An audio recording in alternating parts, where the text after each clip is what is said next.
There we go. Fantastic. Happy Friday. Oh my gosh, we are so excited to see all of the amazing women, and hello to any men that might be out there. I can't see everybody in my screen right now, but you're certainly all welcome. This is the Women's Leadership Roundtable for CASBO. We do this once a month, and we bring in amazing speakers that are hitting the exact topics that you have all let us know you really need the most help and support with.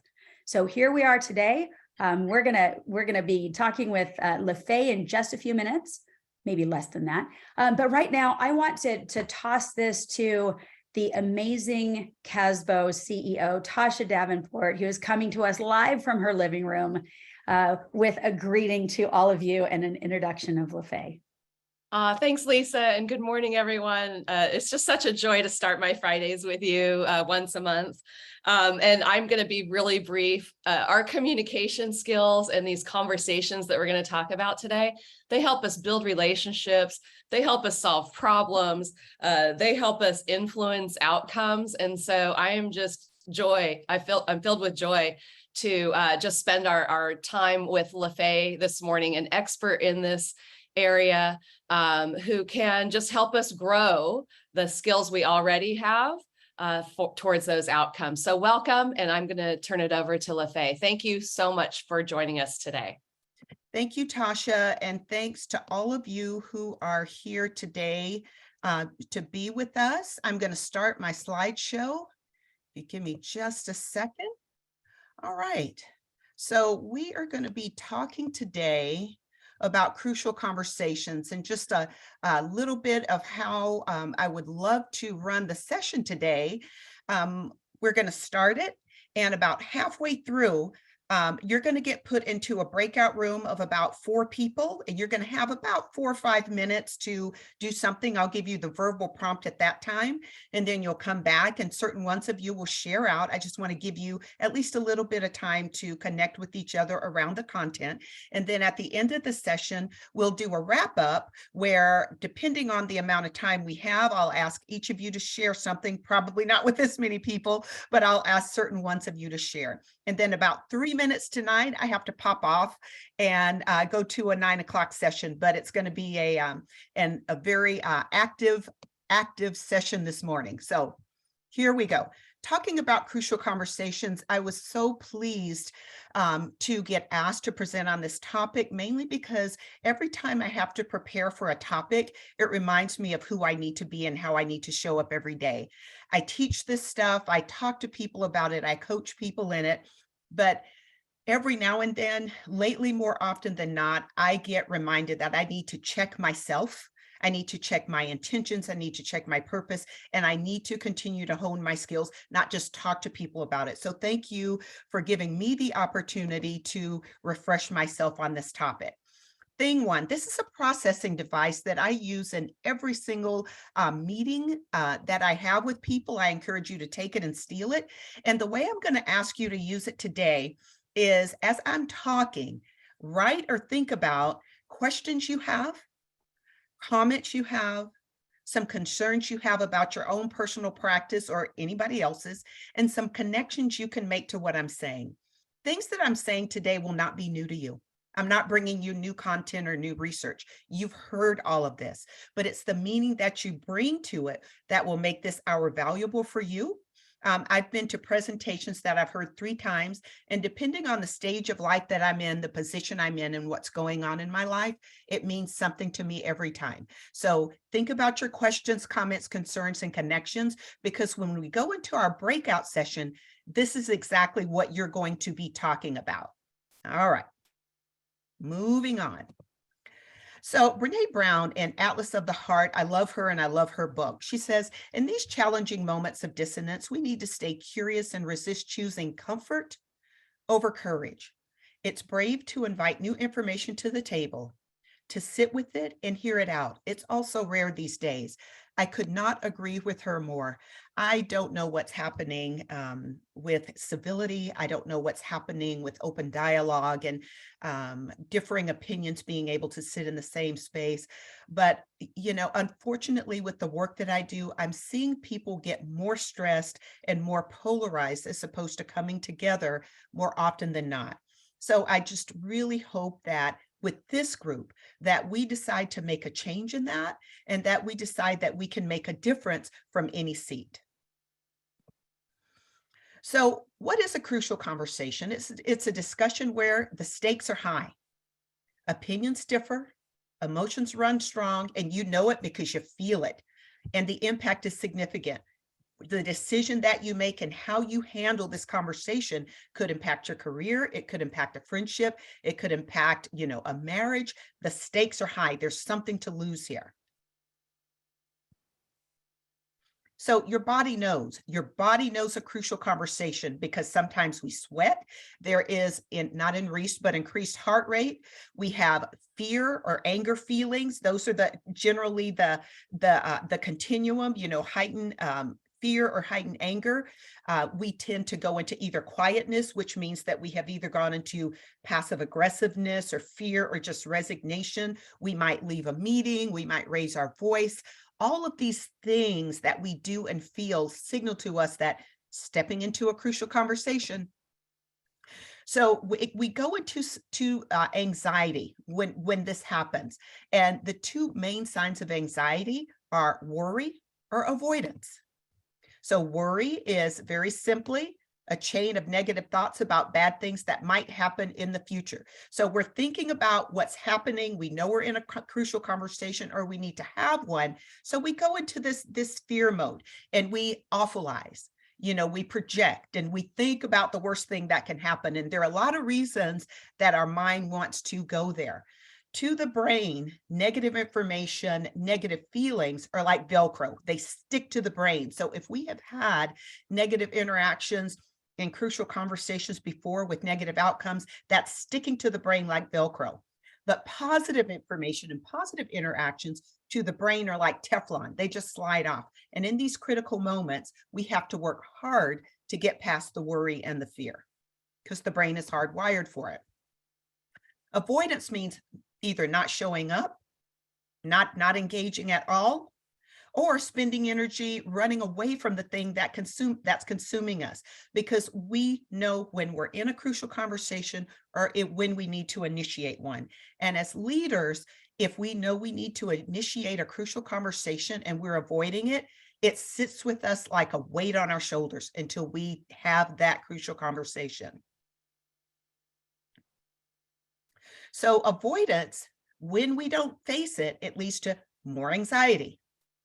If you are the leader of an organization and you don't address something that needs to be addressed, the good employees, the morale is bad and the culture is bad because we're allowing something that shouldn't go on to go on. We're not dealing with the issue, which leads to attendance problems and also retention problems. Now, the bad employees will stick around no matter what you do, but you'll have a hard time retaining those excellent employees if you avoid having crucial conversations.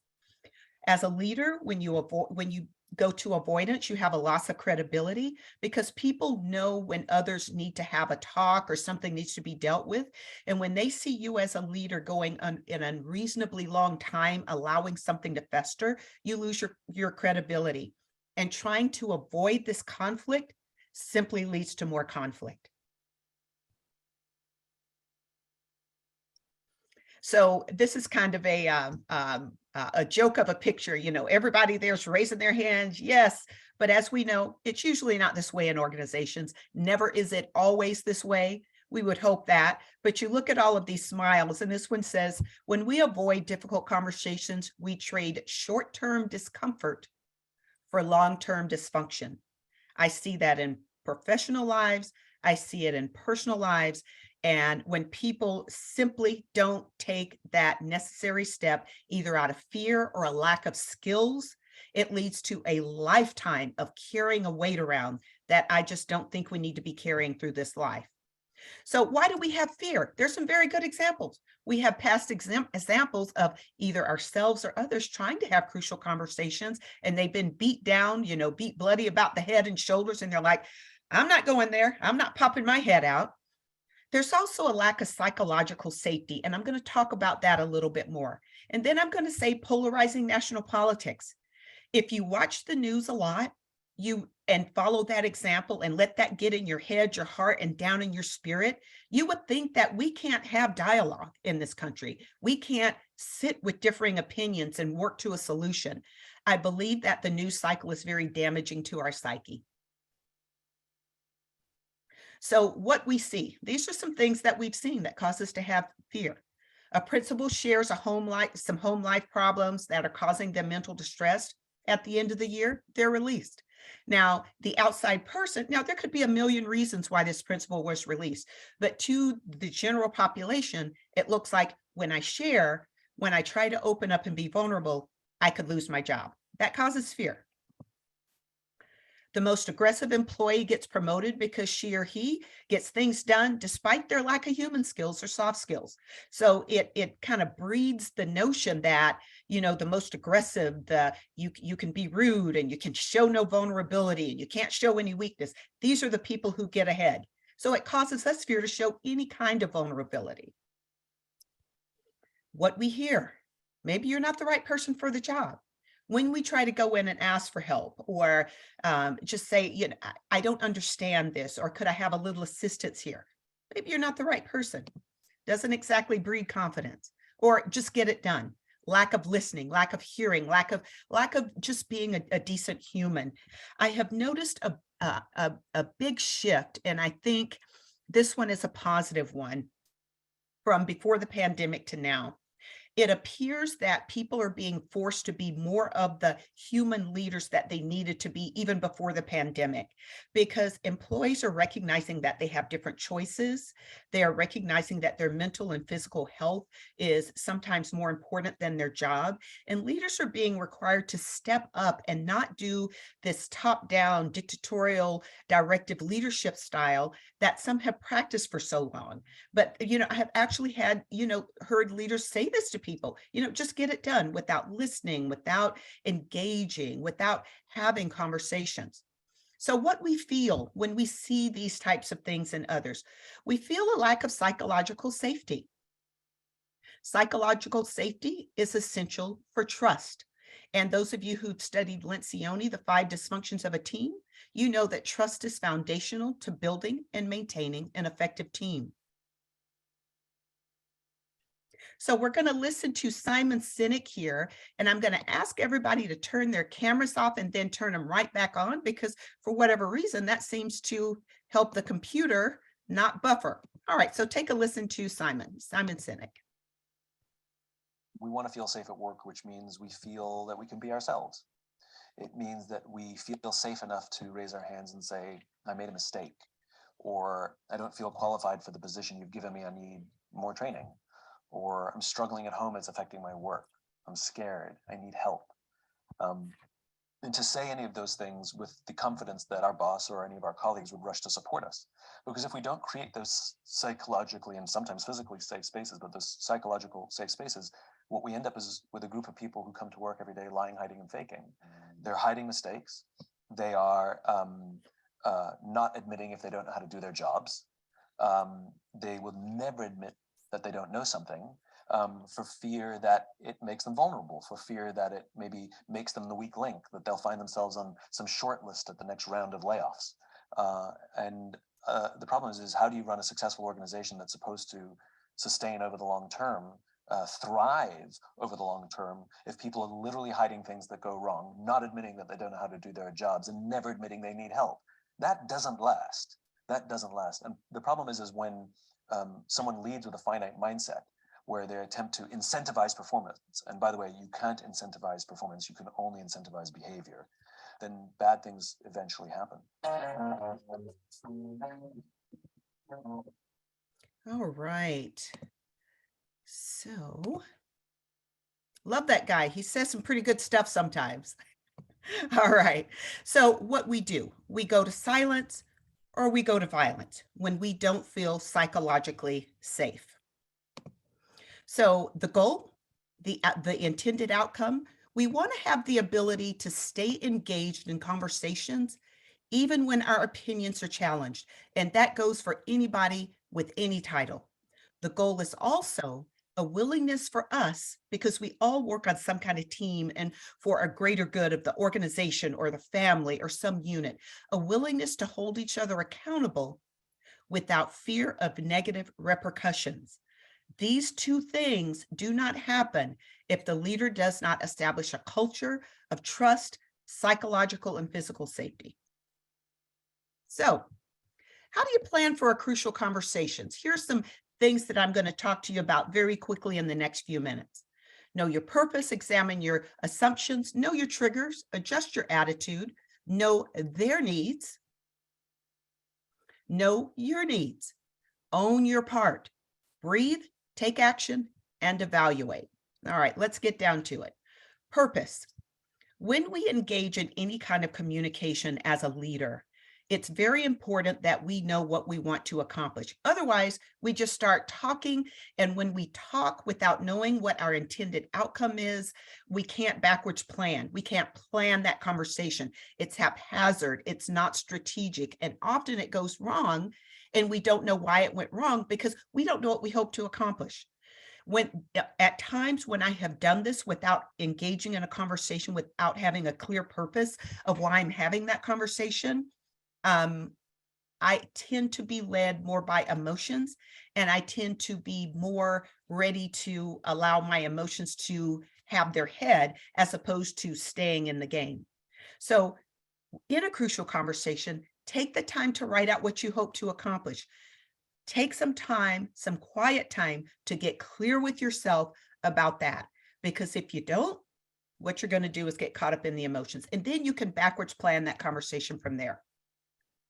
Next, you want to examine your assumptions. Suspend your hurt feelings for a greater outcome. In crucial conversations, one of the key elements is that emotions are running high. So quite often we feel hurt, we feel anger, we feel fear, we feel different things. And it doesn't matter, who has the higher title or anything else. We're all alike in our humanness. We all have emotions. So don't assume that because a person had an impact on your emotions, hurt your feelings, made you feel disrespected, it doesn't necessarily mean that they intended that. Impact doesn't necessarily equal intent. So start off by assuming the best. Assume good intentions. I can tell you that this is easier said than done. And like I said, when planning this, I'm talking to myself because when I coach people, 8.5 out of 10 people, they take it, they hear it, and they just sort of, try things, and it's a really synergistic relationship. Every now and then I work with somebody where I have to dig deeply into these things that I'm telling you in order to have a positive outcome for the client. So when you as a leader think about what you have to suspend in order to help your team, your employees, your direct reports, your family member be their best, we really have to do this and set our feelings aside. Assume the best. Know your triggers. Know thyself is the first rule of almost anything.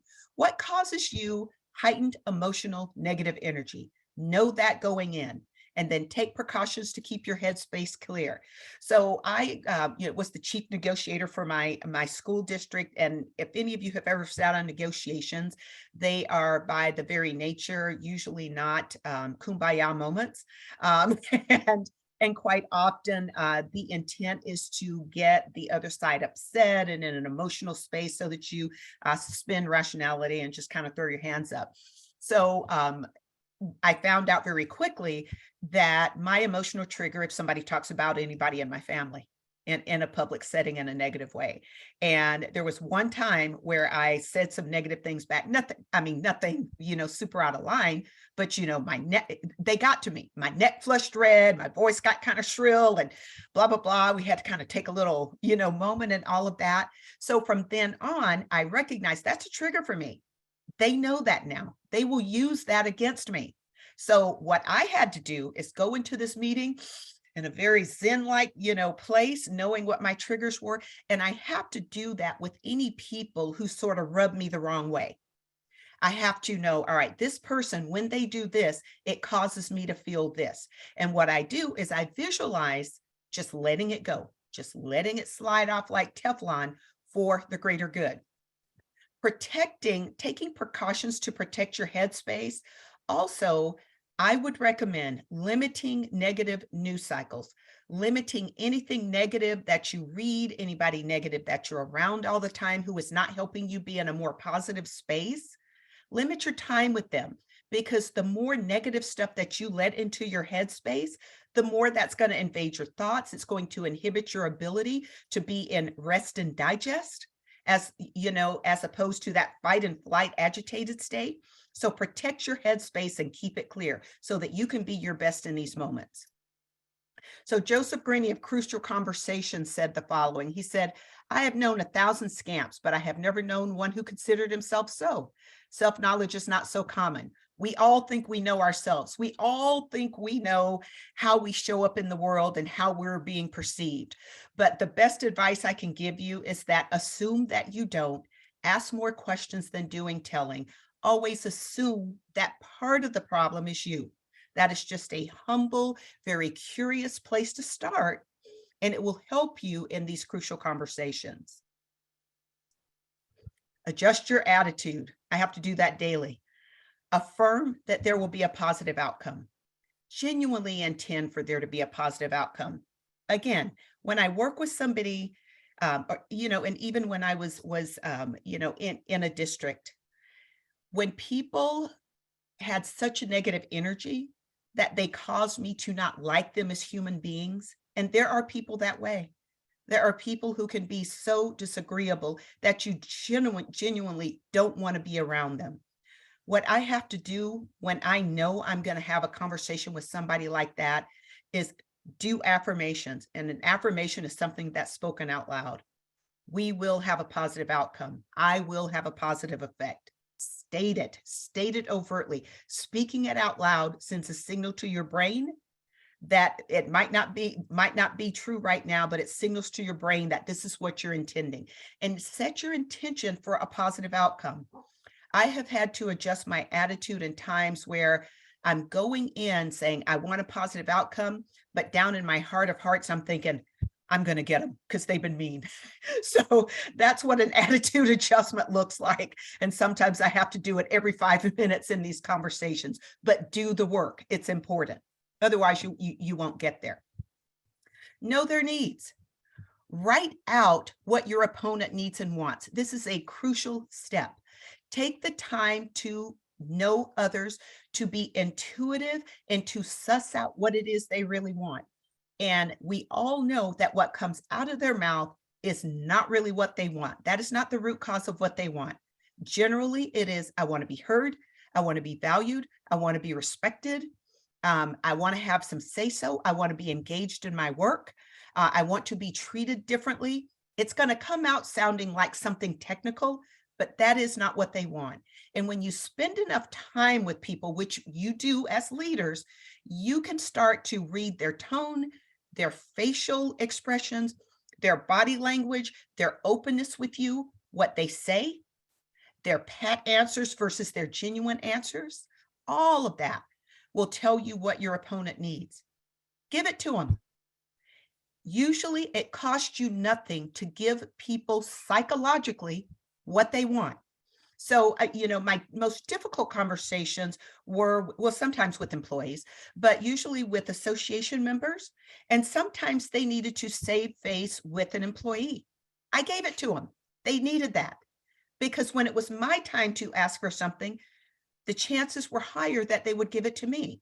If somebody, I tell the story of when I had a lady who had been in a classroom for 20 years. She was like the mother on campus, and me being a brand new principal, I was going to change her classroom but to put her closer to her team. She lost her mind. I didn't recognize that changing her classroom was not about changing the classroom. It was stripping her of her reputation, her place of being a leader on that campus, her place of sort of being the mother teacher on that campus. She wanted respect from me. So, years later, I would have definitely worked with her in a much different way.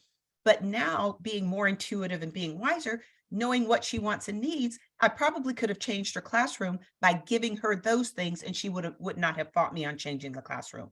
So we have to get down to what people's psychological needs are, and then give it to them if it costs you nothing.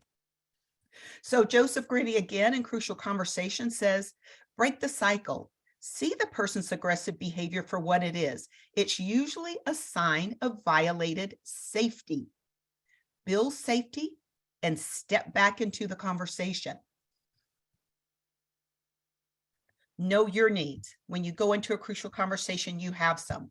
Write out what you need, what you hope to accomplish. You want a better working relationship. You want to be talked to differently. You want a greater level of productivity, any of those things.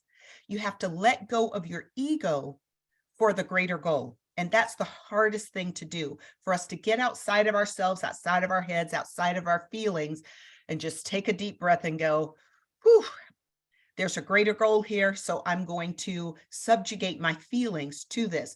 My favorite superintendent used to say to me, because I'd get a little huffy sometimes, he'd go, okay, do you want to fight or do you want to win? I want to win. Okay, then behave differently. All right, so own your part. There is always something more we can do or could have done. I have been wronged. And if you live long enough, you will be wronged as well. And sometimes it's very difficult to say, I did nothing wrong here. Owning our part doesn't mean that we did anything wrong. Sometimes it means that we missed something in the other person. Sometimes it means that we didn't have our head on a swivel and being politically astute when we needed to. I don't know what it is, but we have to really dig deeply to just figure out, is there anything that we could have done? Be brave enough to be imperfect. That is a huge leadership skill that I think more people should learn, because being imperfect gives other people permission to be imperfect, and you get that synergy and that engagement and trust in the teaming. But if the leader puts him or herself up as being perfect and never did anything wrong, and this is all about what you did and I bear no responsibility, it's just going to be this head knocking, and it's not going to get to that very vulnerable place that we need it to be a crucial conversation. Breathe, get out of fight or flight, visualize the scene and calm yourself. Breathing is a key component to that. When our body is sensing that we're in a crucial conversation or need to have one, we tend to breathe right here in the chest, and it's shallow breathing. Our brains are not getting oxygenated. We have to breathe from our diaphragm. We have to breathe deeply. And then as we are practicing, as we have written out everything that we, have talked about, what they want, what we want, and all of that, visualize that scene in your mind. Play it out like a movie. Imagine what they're going to say. And then imagine yourself calming yourself down in your response. Imagine what they're going to say to that, because you know these people. And then visualize yourself calming yourself down. That visualization technique is used with professional athletes, Olympians, all kinds of people who are in high performance areas. And I would say that when you have to have a crucial conversation that is a high stakes, high performance area where you can visualize and make yourself better in the moment, it really works. So, if only, do you think that difficult conversations get any easier because you delay having them? So we are about halfway. So I'm going to stop sharing for a minute, and I'm going to ask, okay, can't remember who's going to do it, but they're going to put you in a breakout room, random, 4 people, and you're going to have 4 minutes. So each person is going to have about, 45 seconds to talk. And then when you come back, I'm going to ask about, 5 or 6 groups to share out your big ahas. And what I want you to talk about from everything I've talked about so far, what are questions you have, comments, concerns, or connections. So when you go into your group, pick a speaker, everybody share something, and you're going to share out something quickly, and I'm going to pick about 10 groups. All right, I'll see you in about 4 minutes. Let's go 4 minutes.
Do some people need a breakout room, or is everybody in a breakout room?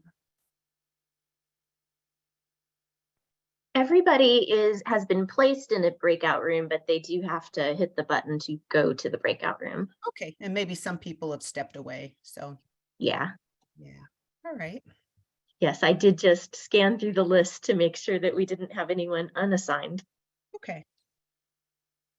I don't know if you can hear me, but I'm listening from the car, so not exactly breakout room friendly. Okay, perfect, thank you. But I didn't want to miss it though. Anytime I hear you're going to speak, Dr. Platter, I'm tuned in.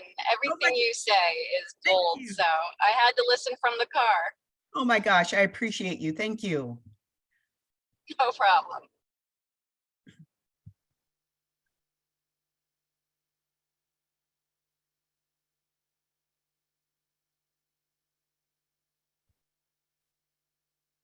And they'll get a countdown for when to come back, right? You know, I didn't see the setting to set the time, so I did make a note that at 8:37 they'll be due back in, and I can broadcast a message to the room about a minute before. Yeah, okay.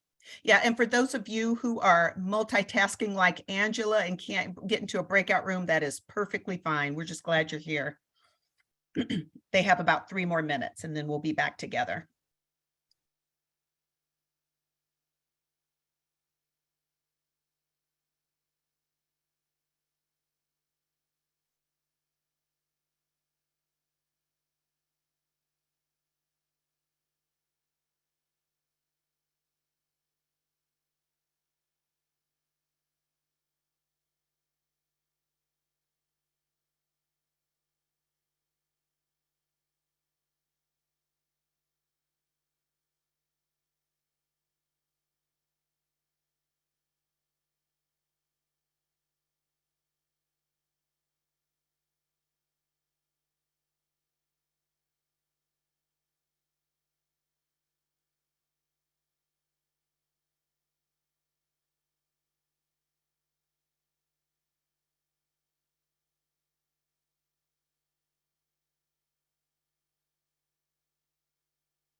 All right, LaFay, we are at 8:37, which is their 4-minute mark. Are you ready for them to come back?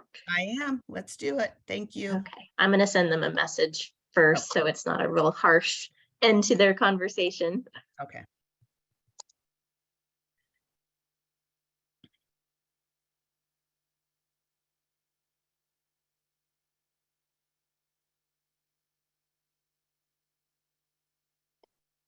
And here they come. Okay.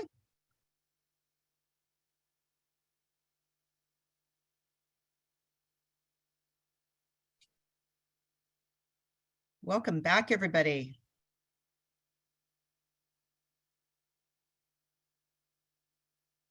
Okay, welcome back.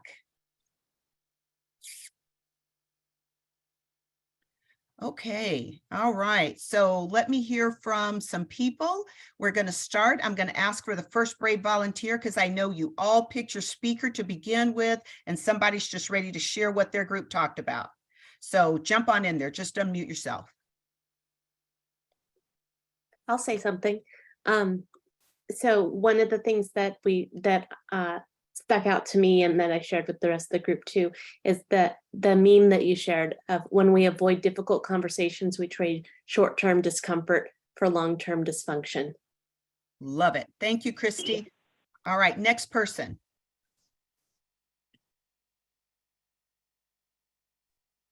This is Adana with Alvord. One of the things that I shared and one of the things I also appreciated from the team members, was that I was explaining how being vulnerable is not something that we typically think about. And it's okay to be imperfect, because I know I've grown up or was raised to be, you have to be strong. You can't let them show, you can't show weakness, otherwise you'll be eaten alive. And That's so it's changing that shift and that culture that I'm struggling with, but it's also accepting that it's okay to be weak. It's okay to show that you're vulnerable, because then they'll be more apt and open to accept, what direction you're giving them.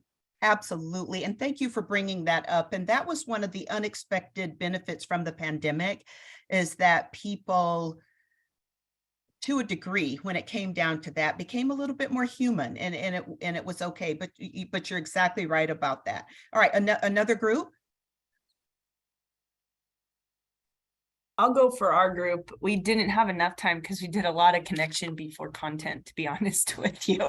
But I think we all came to the conclusion, and team jump in if I'm incorrect, that our jobs are fairly new to, maybe not new, but they may have shifted or changed in title and those types of things. So with that shift comes additional responsibilities that may be coming off of other people's plates onto our plate, and managing knowing the needs of others, and at the same time recognizing our needs. So knowing the need that they need to still feel somewhat in control as that shift happens, and then showing that we can really handle that, because they're giving up a little bit of their baby.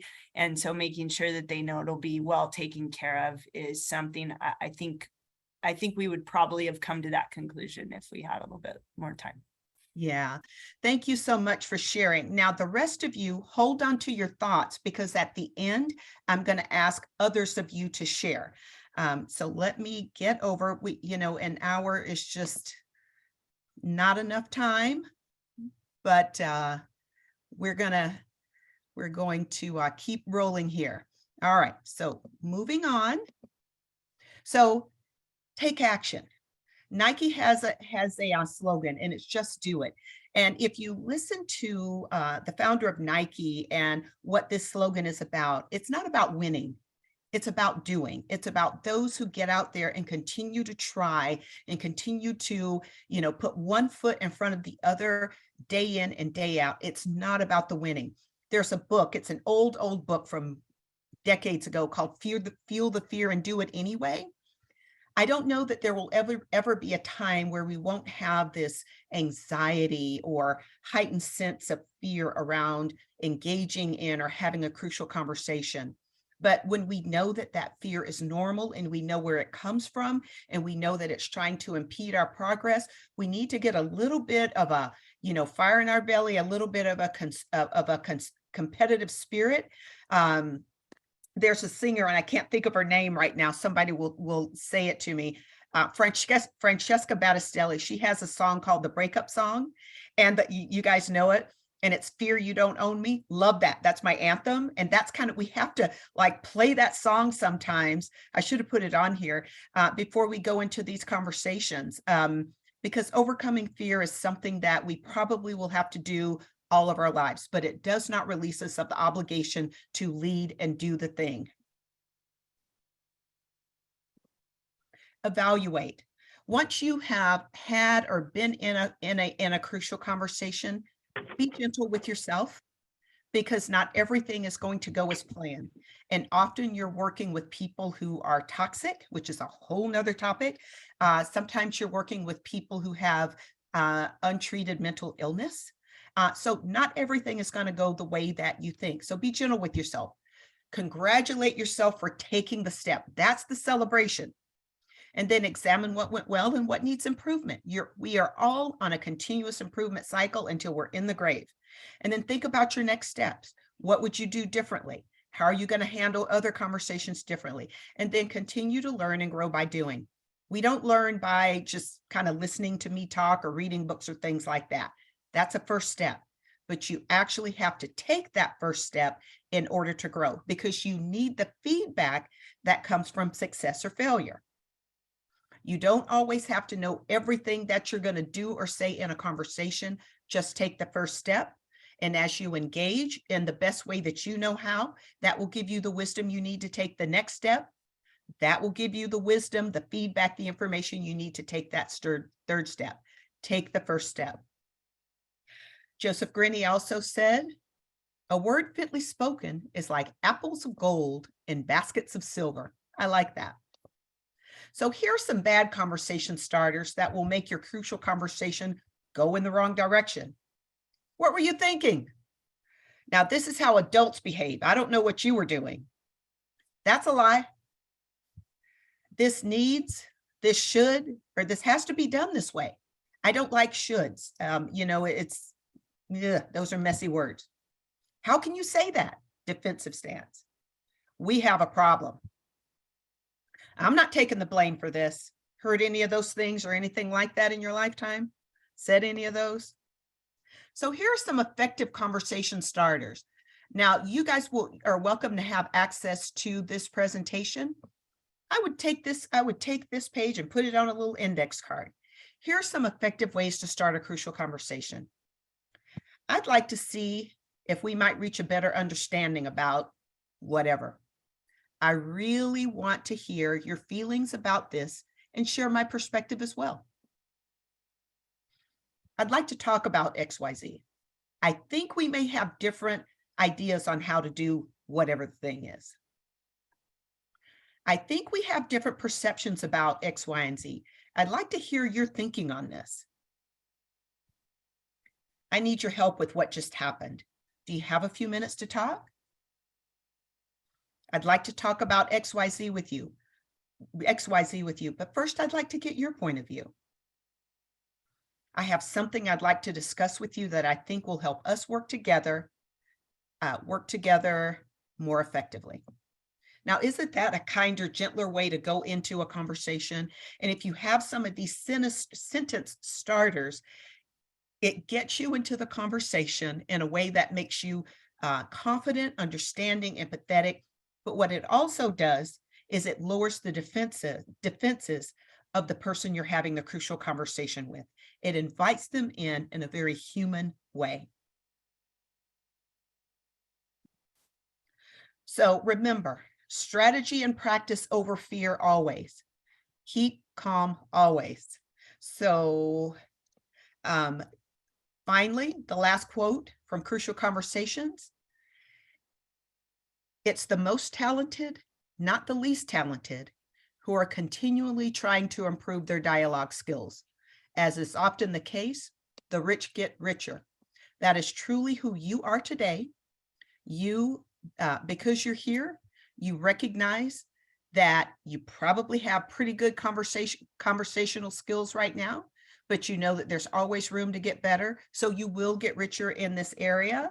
Like I said, if they can, I'll have them send this presentation out to you, but we have some time. I'm going to stop sharing, and I want some other groups to chime in on their questions, comments, concerns, connections, or any questions they have. And it's so wonderful to see so many people that I know. My goodness, Janet Scott, Dr. Greenwood is here. Would either of you like to talk? Brandy Clark, great to see you again. All right, another group. Let me hear from you from our breakout session earlier. Jump on in there. Janet, good to see you unmuted. Great, I'll share. Myself and my colleague, we talked about how a lot of the conversation resonated with us for different reasons.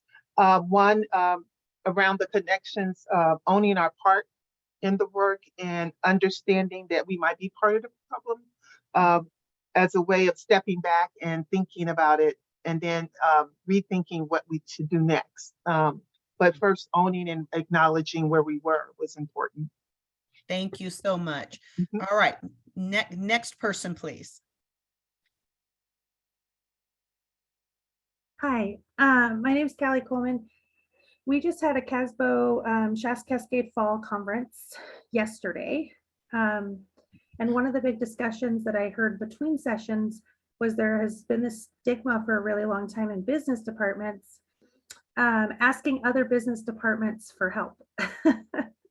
Yeah. And so that we recently started a special education accounting roundtable. I know there's an accounting roundtable, and I think this idea of job alikes on the business and support side is a great way to break down that barrier. And I'm seeing, at least up here with our administration, that they're really starting to understand that that's a necessary tool in the same way it is for the program side of education. So that was really enlightening and also encouraging to see those barriers kind of being broken down. Thank you so, so much. Next person. Naomi Shadwell, and I just wanted to briefly discuss a few topics that we were sharing. One was the importance of discourse and having differing opinions, and how that's such an important piece of understanding what the other individual needs, and finding common ground. And then the other piece was breathing, the importance of breathing in a challenging conversation. Absolutely. It sounds so rudimentary. We breathe all the time, but most of the time we do it incorrectly without even noticing it. Definitely. So next person. I know Amy Esquivel will have something to say. I hope. Hi. I was just making, little note here. So I love breathe first. That's huge. I think that does help in any conversation. If you're feeling a little apprehensive, just to remember to take a deep breath first. And today I really loved be gentle with yourself and give yourself praise. So when you have stepped out of maybe your comfort zone and had a harsh conversation, or stepped past something that made you afraid, and did it anyway, I think you need to congratulate yourself. So those points stood out to me really well today. Okay. All right. Next group. We were sorry.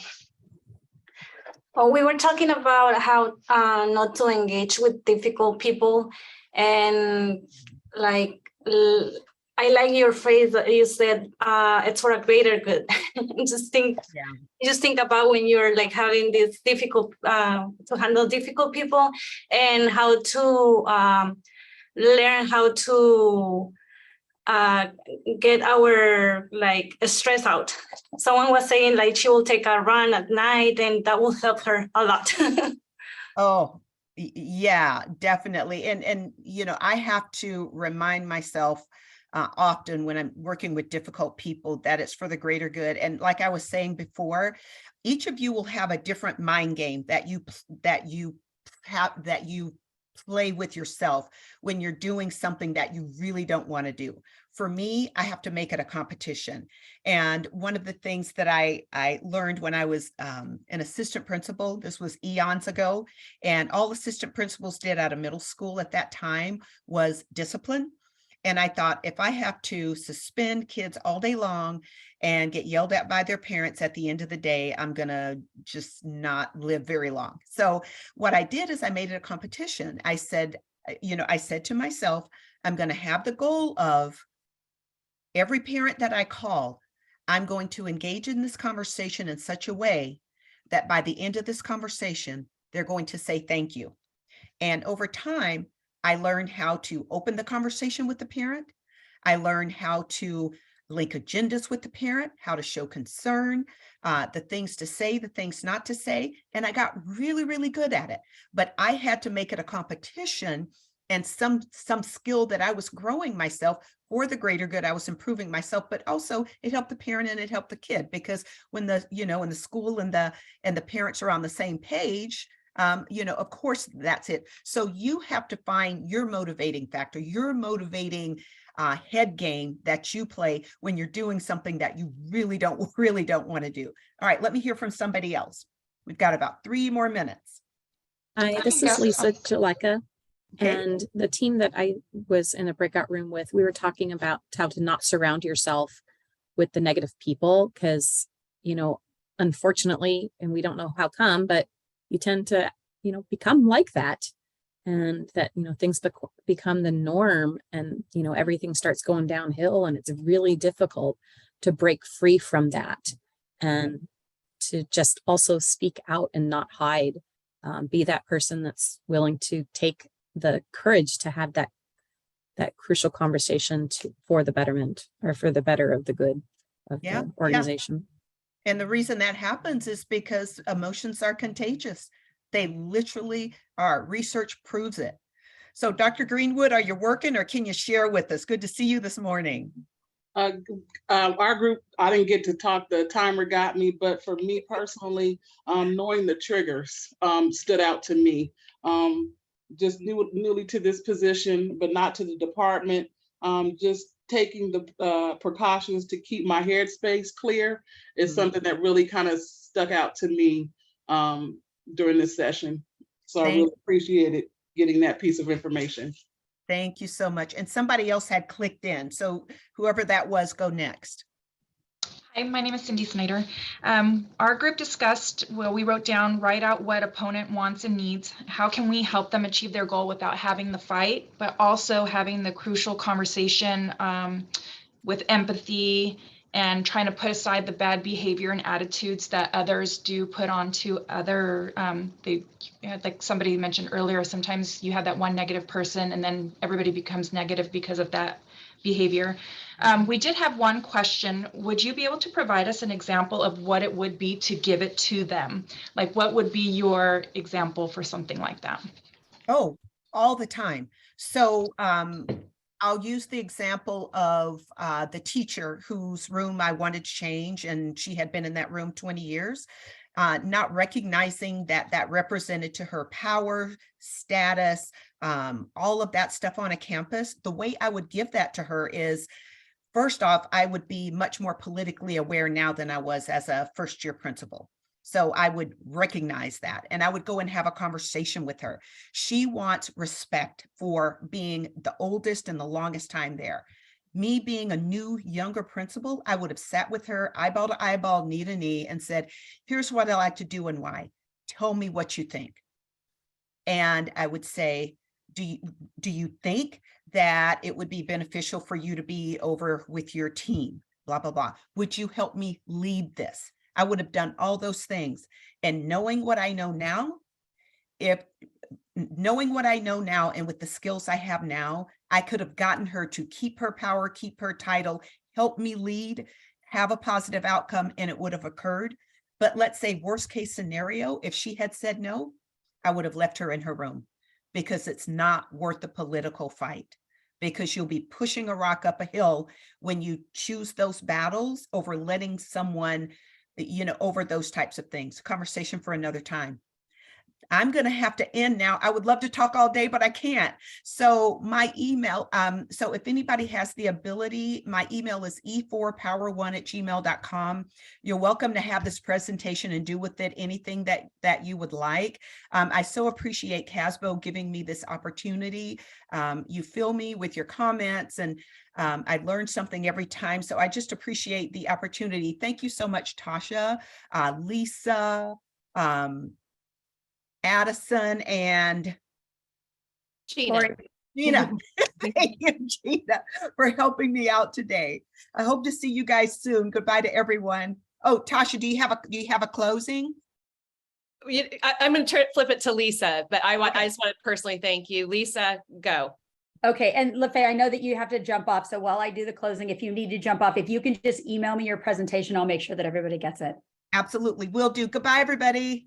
Thanks so much. Okay. So I'm super excited that there were so many of you that joined us, although some people petered off along the way. We had 132 women here today.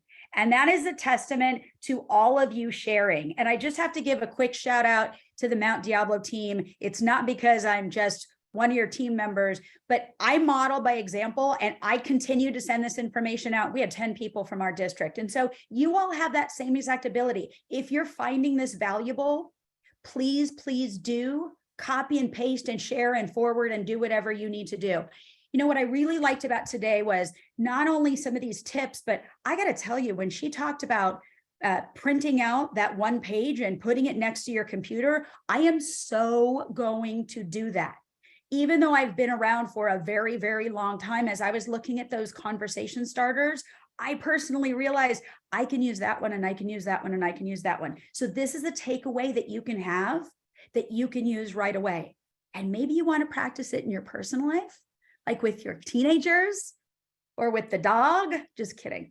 But I also want to thank everybody for your contributions. You know, Fanny, you had a great idea about not engaging with people that are difficult. And Lisa, you really reminded us how important it is that we not surround ourselves by those negative people, even though we may have a tendency to gravitate toward them.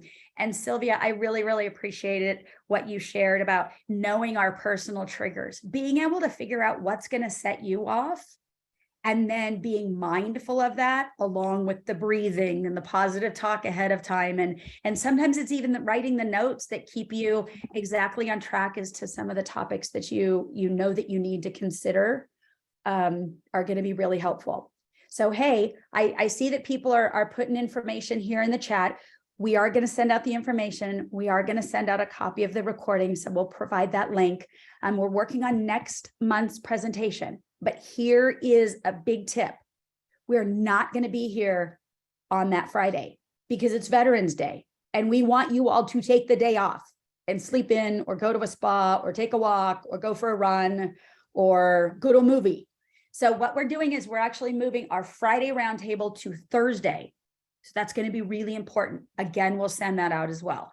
But we absolutely want to thank you for being here, for learning along with us, and for being committed so much to the students in your district that you want to bring them the best you possibly can. Tasha, do you have anything to share? I just want to say, as we all go into next week and have probably one crucial conversation, feel free to share it back with Lisa and I. We would love to hear how that went for you, and just live that with you. So again, thank you for being here. Lisa, thank you for originating this amazing platform for us to connect. Have a great weekend. See you next time. Bye-bye, everybody.